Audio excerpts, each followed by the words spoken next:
Pois é, Lucas, ó, esse rapaz aí, este homem, José Altair Biscaia, ele faz aniversário 2 vezes. Primeiro aniversário dele foi agora, dia 20 de outubro, é isso, né, Marcelo? Dia 20 de outubro, aniversário dele. E aí o segundo, dia 28, quando essa tragédia aconteceu, ele renasceu. Estamos falando aqui, Lucas, de um homem que é casado há 20 anos, tem uma filha de 18 anos, uma família já constituída, sai de casa para trabalhar, buscar o sustento, fica inclusive fora de casa aproximadamente uma semana aí nessas viagens que ele faz aí pelas estradas do nosso Paraná e Santa Catarina e que, infelizmente, na última segunda-feira acabou sobrevivendo, aliás, felizmente, acabou sobrevivendo a essa tragédia toda. Eu e o Marcel Mercúrio fomos lá para Araucária, aqui na região metropolitana de Curitiba, justamente com essa missão, né? Em tentar encontrar o José Biscaia, conversar com ele, tentar descobrir como é que tudo aconteceu e ele contou realmente em detalhes para nós. Inclusive, a gente já agradece a atenção dele, a atenção da mulher dele, a dona Marta, a atenção da filha dele também, a Júlia, que nos atendeu prontamente e foram muito educados com a nossa equipe de reportagem.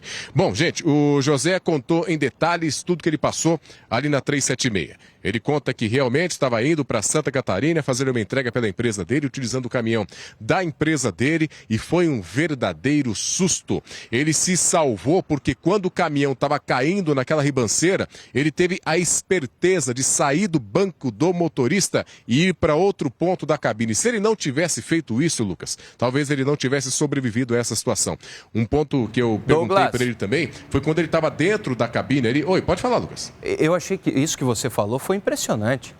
Você está me dizendo, então, que ele estava no banco do motorista e se ele tivesse ficado no banco do motorista, muito provavelmente já não estaria mais aqui entre nós. É isso. E daí, quando ele vai para o banco do passageiro... Gente do céu. E aí ele vai para o banco do passageiro, ele consegue se salvar por conta de toda a dinâmica que aconteceu. Uma dúvida que eu fiquei, Douglas, eu gostaria que você respondesse. O caminhão foi ladeira abaixo, é isso mesmo? Me falaram que ele chegou a ter que subir um trecho ali, quase escalando. É isso mesmo, Douglas? Foi ladeira abaixo, Lucas. E aí, quando eles, na verdade, ele saiu do banco do motorista, ele foi para aquela cama que tem na cabine dos caminhoneiros. Ele, quando viu que o caminhão ia descer, ele saiu rapidamente e foi para a cama, e aí que ele conseguiu sobreviver. E, gente, ele ficou lá embaixo realmente por 4 horas, aproximadamente. Acordou na completa escuridão. Inclusive, quando eu vi aquele vídeo, que me deu uma agonia danada ver aquele vídeo, quando eu vi aquele vídeo, eu reparei na janela do passageiro que estava coberta com barro. E eu perguntei para ele, escuta, mas você tinha oxigênio ali? Porque em um determinado ponto do vídeo ele fala, tá difícil respirar. Não, ele disse que em um determinado ponto estava entrando oxigênio ali e ele só pensava realmente em sobreviver. A fé dele era tão grande que ele pensava em voltar para os braços da esposa e para os braços da filha, que tem 18 anos de idade. Vamos ouvir agora na voz do próprio José Altair Biscaia como é que tudo aconteceu. Vamos ver. Eu estava descendo de Curitiba para Itajaí, fiquei parado 2 horas na fila, aí liberou até o momento do... Aí eu andei até onde foi, desceu a ribanceira. Quando parou o trânsito, o senhor lembra se tinha um carro na frente? Quem estava perto do senhor ali? Tinha uma carreta na minha frente, um carro. Do meu lado esquerdo tinha fila subindo, com uma carreta, mais carro. É isso que eu lembro. O senhor viu aquela montoeira de barro descer? O senhor sentiu a pancada? Como é que foi? Eu via o começo e já senti a pancada do lado direito da cabine, arrastando o caminhão, que me jogou na cama do passageiro. E aí eu só fui ver a hora que eu parei embaixo, espremido lá. Quando o senhor sentiu a pancada, o senhor chegou a ver o caminhão descendo? Eu fiquei consciente, eu vi o caminhão descendo, eu só não lembro detalhes. O senhor que teve a noção de ir para a cama da cabine ali ou o impacto te levou para lá? Sim, foi eu que me joguei. A hora que deu o impacto, me joguei, baixei a cabeça e fiquei só esperando. Quando o senhor acordou, lá embaixo, o que o senhor viu? A escuridão, não vi nada. Um breu? Tava um breu. Aí eu vi que eu tava vivo, mexi as mãos, os pés. Aí comecei a tatear por roda de mim, assim, senti sangue na minha cabeça, sangue embaixo de mim, muita dor, sem ar. É isso. O senhor sabia o que tinha acontecido quando o senhor acordou lá embaixo? O senhor tinha noção? Sabia, tinha. tinha noção de tudo que tinha acontecido. Olha, eu vou ser bem sincero com vocês, eu estou arrepiado. Douglas, eu estou arrepiado de ouvir o que esse homem falou, o momento dramático que ele passou. Ele sabia, ele viu o que estava acontecendo ali. Ainda teve perspicácia de ir para a cama do passageiro. Ele conseguiu ver absolutamente tudo o que aconteceu. Ele ficou 4 horas lá embaixo e ele foi um homem muito inteligente, porque ficou lá, esperou um pouco as coisas se assentarem um pouco mais naquele momento. Tudo era muito delicado, qualquer movimento era delicado, e ele consegue sair da cabine e escala 30 metros de altura. Parece que foi isso que ele fez, 30 metros de altura, para conseguir voltar lá para a estrada. No caminho, ele encontra até o Oswaldo. O Oswaldo deu entrevista para a gente. O Oswaldo estava em um furgão branco, foram os dois que ajudaram a salvar uma família que estava num carro preto. O Douglas até pode me corrigir se eu estiver errado, mas ao que tudo indica, foi isso que aconteceu. E teve um detalhe que eu percebi, Douglas, e eu gostaria do teu relato. Eu percebo o Biscaia ainda muito emocionado, e não poderia ser diferente, tudo que ele passou. A voz embarga diversos momentos, ele está realizando ainda, está percebendo tudo o que aconteceu ainda, não é, Douglas? Por favor. Sim, Lucas, ele está bastante emocionado, né? Ele nunca passou por uma situação parecida como essa. Realmente a fé dele que ele tinha, a fé que ele tinha quando estava lá embaixo da cabine, salvou este homem. Ele falava o tempo todo em Deus. Inclusive, uma coisa que a gente até conversou com a família, o seu José não é de rezar muito, ele tem fé, mas nunca foi de rezar muito, mas naquela situação, ele sabe que a oração dele pode realmente ter salvado a vida dele. E com relação a essa parte aí, Lucas, que ele subiu os 30 metros, ele ficou preso dentro da cabine até a chegada do socorro. O socorro que o ajudou a ser retirado ali da cabine do caminhão dele e aí posteriormente, ele acabou subindo ali para salvar a própria vida e foi encaminhado posteriormente também para o Hospital São José. Outra coisa que eu perguntei ali para o seu José Altair Biscaia, que a gente tem que falar o nome dele completo, porque ele realmente foi um livrado de Deus, ele teve um livramento de Deus. Como ainda existe essa dúvida, Lucas, do número de sobreviventes lá na BR-376, ou o número de pessoas que estavam realmente lá naquela estrada quando o deslizamento aconteceu, ainda existe essa dúvida, ninguém sabe quantas pessoas podem estar lá embaixo com precisão. Eu perguntei para ele se ele conseguiria se lembrar dos veículos que estavam em volta do caminhão quando ele sentiu aquele impacto da terra descendo no caminhão dele e levando ele lá para baixo.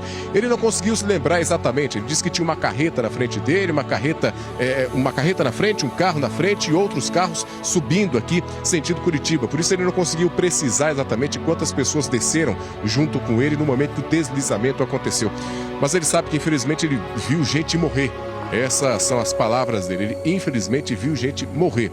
Como ele viu gente, infelizmente, perder a vida, passou por essa situação de ficar 4 horas dentro de uma cabine sem saber exatamente o que ia acontecer. Primeiro, aquela escuridão toda que não conseguia enxergar a própria palma da mão na frente dele, se não fosse a luz do celular. Esse trauma todo deixou esse homem bastante emocionado. Nós temos um segundo trecho da entrevista e aí eu pergunto para ele realmente por que ele fez aquele vídeo. Pergunto se ele teve medo de morrer. E pergunto qual foi a reação dele quando escutou os socorristas chegarem perto da cabine e quando ele chegou perto da família, né? Perto da filha de 18 anos e perto da esposa, que é casado há 20 anos aproximadamente. Como é que foi essa reação depois de ter sido salvo ali dessa situação que infelizmente matou tanta gente, mas ele sobreviveu. Veja aí. O vídeo não fiz para mim ver depois, não foi para enviar para ninguém. Infelizmente viralizou e inclusive tem gente falando que eu morri e eu tô vivo. O senhor achou que o senhor ia morrer? A fé que eu tinha é que eu ia sair vivo o tempo todo, mas o medo dá. Quantas horas lá embaixo? 4 horas em média. Encosta podia descer a qualquer momento.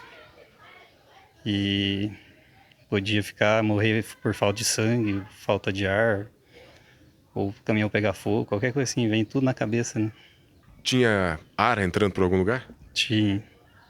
No momento que eu parei eu não vi, eu tava sem ar, mas era por causa da pancada, e depois eu vi que tinha uma fresta. O senhor conseguiu pedir socorro em algum momento? O senhor gritou? O senhor tentou chamar a atenção de alguém? Não, silenciou tudo lá, não escutava barulho, só barulho da água caindo, de vez em quando pedra caindo em cima do caminhão, só isso. O celular não pegava, não tinha sinal? Nenhum. Então, quando o senhor viu o socorro chegando, né? O senhor viu pessoas ali chegando perto da cabine. O que o senhor sentiu na hora? Eu senti que eu ia ser salvo. Senti que minhas orações tinham sido atendidas.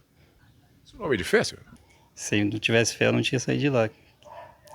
Que eu acreditei o tempo todo que eu ia sair vivo de lá. Não importava se era 1 hora, 2 horas, outro dia, eu ia esperar. O que você sentiu quando você reencontrou a tua família? Chorei. Chorei muito e vi que Deus tinha me atendido. Que recado o senhor tem aí para os seus companheiros realmente de profissão, caminhoneiros que estão na estrada aí direto, e para as famílias que ainda estão naquela agonia de não saber se a pessoa sobreviveu ou não sobreviveu? Qual o recado do senhor de um sobrevivente mesmo?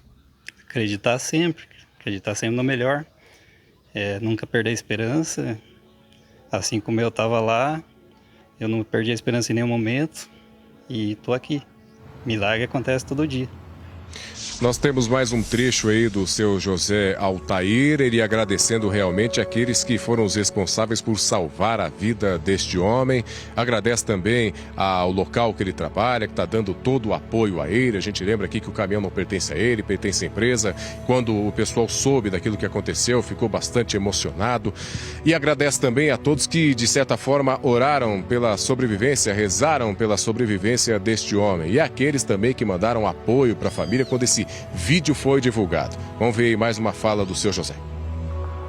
Quero agradecer primeiramente a Deus pela vida que Ele me deu de novo, aos socorristas que estavam lá, em especial ao senhor Arnoldo Júnior, que era o bombeiro de plantão, voluntário no caso.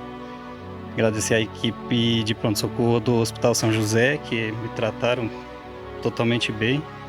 A minha empresa, que me deu todo o suporte, mais do que deveria até. E as orações que as pessoas fizeram, aos mimos que eu recebi, aos abraços, as mensagens de solidariedade, carinho.